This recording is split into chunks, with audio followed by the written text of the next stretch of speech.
Buenas noches. Vamos a exponer lo que es la teoría cognitivista como proceso de aprendizaje. Siguiente. ¿Qué es el cognitivismo? Es la teoría de aprendizaje que se centra su estudio en actividades mentales y procesos cognitivos. Esto es muy diferente a lo que es el conductismo. En realidad, el término conductismo es la mención a las capacidades humanas que permiten el desarrollo del conocimiento a través de sentidos, experiencias. Eso es la parte cognitiva, con lo que es cognitivismo. Y lo que es conductismo es lo que viene a ser las conductas observables. Siguiente.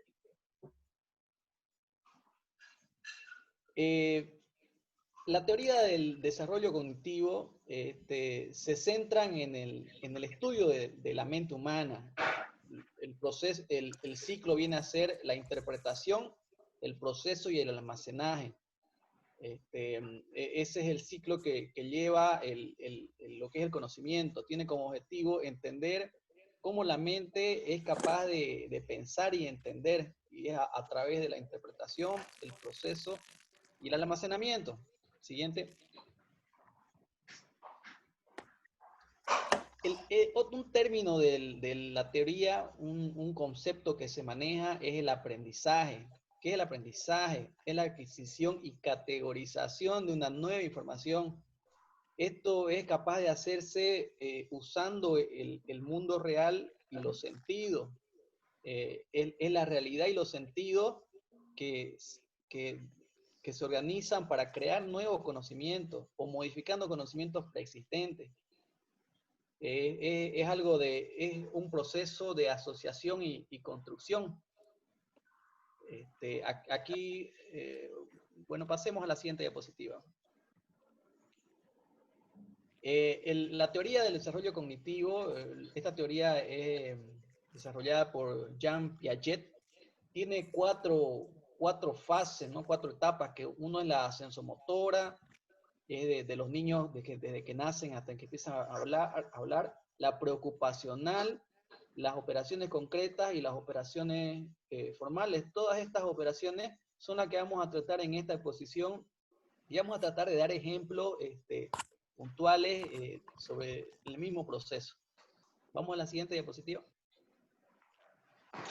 Otros términos que se manejan en esta teoría del desarrollo cognitivo son las estructuras cognitivas, que como pueden ver en la imagen, una estructura es como si fuera una gaveta, ¿no?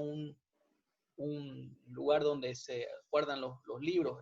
En un momento determinado está vacío. Luego, otro término que se maneja es la organización, es ordenar la información dentro de esas estructuras mentales. ¿Cómo vamos a ordenarla? ¿Cómo vamos a ordenar de tal forma que la podemos utilizar rápidamente en procesos posteriores, ¿no? Siguiente. Hay otro término que se maneja en esta teoría, que son la asimilación y la acomodación. La asimilación, como en la primera imagen, es el nuevo conocimiento, es como en esa gaveta, en esa librería, meter nuevos libros, ¿no? Estamos metiendo nuevos conocimientos. Y la acomodación es cambiar la información, cambiar los esquemas para manejarlo de diferentes formas. Cuando hay problemas, cuando hay cosas que no entendemos, se surge un desequilibrio en nuestra gaveta. Entonces tenemos que tener una acomodación. Aquí hay varios ejemplos de la vida real, ¿no? Uno de ellos puede ser un bebé que sabe que puede agarrar algún objeto como un biberón, como un muñeco, como un peluche, pero cuando lo lleva a una tina de baño intenta agarrar el agua porque él piensa que puede, ¿no? Entonces no, y ahí hay un desequilibrio en su información. Entonces tiene que tener una acomodación. El fuego sería otro ejemplo, que cuando un niño pequeño se quema porque no lo conoce, entonces es una nueva información. Entonces va acomodando hay asimilación y acomodaciones en sus estructuras, en sus esquemas mentales. Pasemos a la siguiente.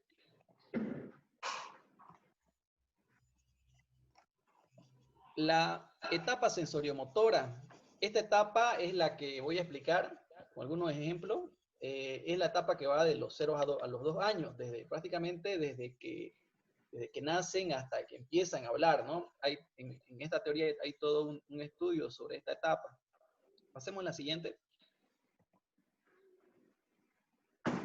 Bueno, esta fase hay lo que es los reflejos simples, el nacimiento hasta las 6 semanas. Los reflejos simples son como por ejemplo el reflejo de la presión. El niño pequeño es capaz de, en ese tiempo de 0 a 6 semanas, agarrar fuertemente el dedo de la mamá, del papá, de las personas, ¿no? Tiene un reflejo de presión en el momento que uno le pega el dedo, ¿no? En la segunda fase son los primeros hábitos y fases primarias de reacciones. Eso es reacciones circulares, eso ya es cuando empiezan a llevar los dedos a la boca, ¿no? Eso es otro tipo de hábitos, otro tipo de reflejos que tienen a esa edad. Pasemos a la siguiente, por favor. La fase 3, la fase de las reacciones circulares y secundarias de 4 a 8 meses. Esta fase es cuando los niños ya aprenden a tocar objetos. Los objetos saben que pueden agarrarlo con la mano. La fase 4 es la coordinación de los estadios de las reacciones circulares secundarias, que vienen a hacer que ya el niño sabe que puede manipular esos objetos, puede alcanzar otros objetos, digamos, y puede manejarlos de mejor forma, ¿no? Llevarlos para arriba, para abajo, tiene una cierta manejo un poco más eficiente de esos objetos. La fase 5 es las reacciones circulares terciarias. Esto ya es la novedad y la curiosidad, ¿ya? Y la última fase es la unión de todas las anteriores, la fase de los esquemas, es ya cuando une todos los anteriores esquemas en uno solo, y el bebé, por ejemplo, ya es capaz de comer. Entonces ya pasó la fase 1, 2, donde eran capaces de agarrar, de ejercer presión, de manipular objetos, y ya llegan a un punto de poder manejar todas ese tipo de esquemas y unirlo en uno solo. Ya doy paso a la siguiente persona que va a exponer. Muchas gracias. Bueno, continuando con la teoría de Jean Piaget, como mi anterior compañero expuso, esta teoría es sobre la naturaleza y el desarrollo de la inteligencia humana. Se basa en la naturaleza del conocimiento y cómo los humanos lo adquieren, lo construyen y lo utilizan. En estas etapas del conocimiento, como ya vimos más anteriormente, está la asimilación y la acomodación, donde podría poner un ejemplo de un niño dentro de la casa aprende que una mascota, un perro, es dócil, tiene ese conocimiento, pero cuando sale y se encuentra con un perro de las mismas características, pero que es agresivo, entonces adquiere otro tipo de conocimiento, ya le tiene un temor y un respeto.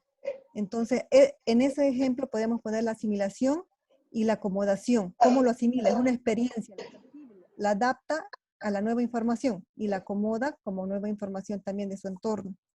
Siguiente, por favor.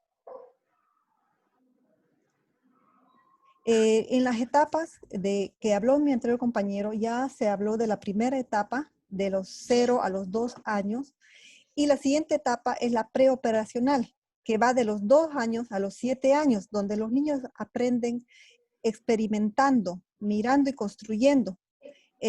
Podemos citar el pensamiento traductivo, donde por ejemplo aquí vemos una imagen de la traducción, donde un niño pequeño imagina o piensa, si el aceite de oliva está hecho de olivas, entonces el aceite de bebés está hecho de bebés, ¿no? Es lo que piensa.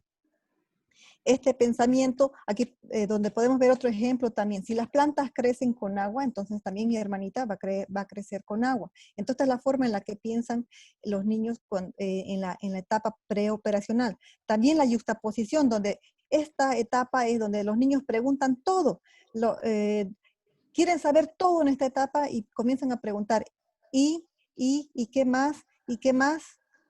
¿Por qué? ¿Por qué? ¿Por qué? Y después, en esta etapa todavía los niños no relacionan las cosas que no conocen y cuando lo plasman en un dibujo, ellos no pueden definir lo que dibujan si no lo conocen bien o no lo han experimentado. El sincretismo, en esta etapa del sincretismo también, es cuando el niño todavía no relaciona lo real con lo imaginario. Para ellos vivir, jugar a la casita o hacer experimentos que ellos piensan que son reales o tener amigos imaginarios es lo que ellos sienten que es real. La siguiente, por favor. La expresión infantil debe construir bases de datos valiosas para iniciar investigaciones. Si nosotros le damos, por ejemplo, una imagen a un niño, ellos nos pueden contar increíbles historias, ya que en esa etapa ellos relacionan todo lo real con lo irreal. Son desbordantes de espontaneidad. Se disfrutan de las cosas y existen diferencias sustanciales entre la expresión adulta y sus referentes infantiles, lo que nos lleva a reflexionar sobre la convivencia de explorar en esta fascinante actividad plástica, es decir, darle objetos para que ellos investiguen y continúe su imaginación. La siguiente, por favor. Bueno, en la siguiente etapa ya vamos a hablar de niños de 7 a 12 años. Bueno, aquí se caracteriza por el desarrollo del pensamiento organizado y racional. Ya ellos identifican relaciones espaciales. Ellos ya pueden guiarse a través de mapas, pueden dar direcciones y llegar a ellas. La lateralidad es que ellos ya saben indicar exactamente dónde se encuentran los objetos. También tenemos la capacidad de conservar los materiales. Aquí es donde ellos ya conocen formas, conocen superficies, inclusive volumen, ya se dan cuenta de si ocupa o no ocupa espacio. La siguiente, por favor. Aquí tenemos un ejemplo de esta etapa concreta operacional de los 7 a los 12 años y vamos a hacer una comparación. Por ejemplo, un niño pequeño antes de los 7 años o antes de los 6 años, pese a que se le está indicando con 2 vasos idénticos la misma cantidad de agua, el profesor está luego vaciando la misma cantidad de agua en un vaso diferente, que es más largo y más delgado, y le pregunta al niño cuál de los 2 vasos tiene mayor agua. Él indica el que ve el que piensa que es que tiene más agua. Pero en la imagen de abajo vemos que ya una niña de mayor edad, de unos 10 años, 8 años, está analizando que los 2 vasos están con la misma cantidad de agua. El profesor lo va a vaciar al otro vaso, pero ella se va a dar cuenta que ambos vasos contienen la misma cantidad. En esta etapa esta etapa ya indica el paso del pensamiento prelógico al lógico. Siguiente, por favor. También podemos hablar en esta etapa de la concreta operacional que los niños ya saben categorizar, saben de seriaciones, identifican colores, formas, tamaños, la velocidad del tiempo, ellos ya se dan cuenta de la velocidad y el tiempo, las transformaciones que sufren las personas con los sentimientos, tienen ya un razonamiento inductivo y deductivo. Un ejemplo, bueno, si todos los perros ladran y si Bobby es un perro, entonces Bobby ladra. Siguiente, por favor. Y esta etapa, que es la formal operacional, que va de los 12 años a la adultez. Se contempla lo real como parte de lo posible. Se acentúa lo empírico e inductivo frente a lo hipotético deductivo. Quiere decir, de que ya sus conclusiones van basadas en experiencias y observaciones. Se depura el pensamiento proposicional. En este pensamiento, que es muy importante para el desarrollo científico de la persona, ya van depurando este pensamiento proposicional a nuevas conclusiones. Se acentúa la diferencia entre la inteligencia práctica y la especulativa. Ya se centra en la vida, en lo real, y se incrementa la cantidad y calidad de las estrategias de procesamiento de la información. Ya sabe cómo procesar la información y sabe también en esta parte, ya sabe distinguir la parte real de lo irreal. Le doy paso a mi siguiente compañero. Bueno, buenas tardes o buenos días. Mi nombre es Hans Daniel Mendoza Vargas, cognitivismo en la etapa universitaria. El rol del docente en esta etapa, su objetivo es modificar o crear nuevas estructuras mentales, relacionar los conocimientos nuevos con los anteriores. Ya lo que él nos está haciendo es una retroalimentación y una actualización. Debe permitir que sus alumnos reflexionen, experimenten sobre diferentes temas. El docente aquí es una guía. Prácticamente es nuestra herramienta hasta que nosotros como estudiantes podamos actuar independientemente. El rol del estudiante es que tiene que ser un estudiante que tenga ganas de aprender, la disposición, ser activo. La teoría explica que no solamente se aprende de estar atendiendo al docente, sino también de observarnos en nuestro entorno, lo que otras personas están haciendo, interactuar y compartir con los compañeros.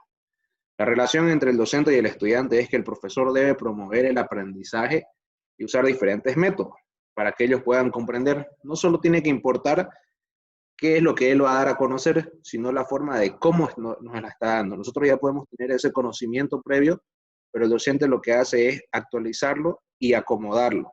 Ese debe ser el fin del docente al estudiante. Aquí podemos ver una serie de herramientas que se pueden utilizar, que pueden ser el conocimiento, que prácticamente de eso se trata el cognitivismo, es tener buena percepción, buena memoria y muy buena atención. Podemos usar instrumentos de guía. Al ser ya el docente un instrumento de guía, también, por ejemplo, en las matemáticas, nuestros instrumentos de guía pueden ser las calculadoras, en química la tabla de metales, en física las leyes de la física. También está la negociación, que es prácticamente el intercambio que hace el docente para que nosotros presentemos algo y él nos pueda dar nota respecto a eso. Evitar que el aprendizaje sea memorístico, significativo, hacer atractivo el conocimiento o alguna otra forma de captar al estudiante para que tenga la atención correcta. Exploratorio, que es el tipo de investigación que también puede ser un tipo selectivo. Aprendizaje de representaciones, de conceptos y de preposiciones. Por ejemplo, un aprendizaje de representaciones es el círculo. El concepto de ese aprendizaje es que el círculo es redondo. Y de proposiciones es que el círculo es redondo y puede ser de color rojo. Y la incorporación de las TICs en el aula, que son prácticamente las tecnologías de la innovación y comunicación. Aquí podemos ver un rol que se puede desempeñar, que es la enseñanza desde una perspectiva cognitiva. La preparación del alumno para el aprendizaje lo que hace es identificar los conocimientos previos. Aquí lo que el docente prácticamente nos dice qué es lo que vamos a avanzar y el estudiante ya sabe si sabe algo de ese tema al respecto. La presentación de los contenidos, que es activar los conocimientos previos, y la integración y transferencia de nuevos saberes, que es prácticamente vincular los conocimientos previos con la nueva información, es actualizarla y ordenarla. Algunas ventajas y desventajas son la capacidad del aprendiz de realizar tareas repetitivas, la integración del conocimiento a través de representaciones mentales, permite que cada persona procese la información a su manera, porque no todos son iguales no todos aprenden de la misma manera. El uso de la teoría cognitiva para la inteligencia artificial, que es lo más actual. De las desventajas podemos ver que se visualizan en eventos en una sola dirección. Eso es lo que quiere decir, es que tenemos que estar con todos nuestros focos de atención a lo que tenemos que atender. Se visualiza en una sola perspectiva, ya como se dice en la primera desventaja, y se puede confundir la verdadera intención del conocimiento. No podemos estar escuchando y escribiendo al mismo tiempo porque podemos confundir lo que en realidad nos quieren enseñar.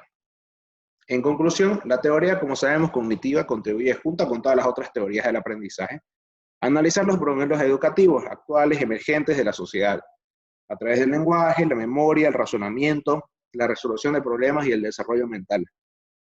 Y como aporte es que en la educación actual la teoría cognitiva debería ser usada, pero también complementándose en su entorno con teorías actuales de innovación, haciendo usos de nuevas tecnologías y métodos de estudio. Muchas gracias.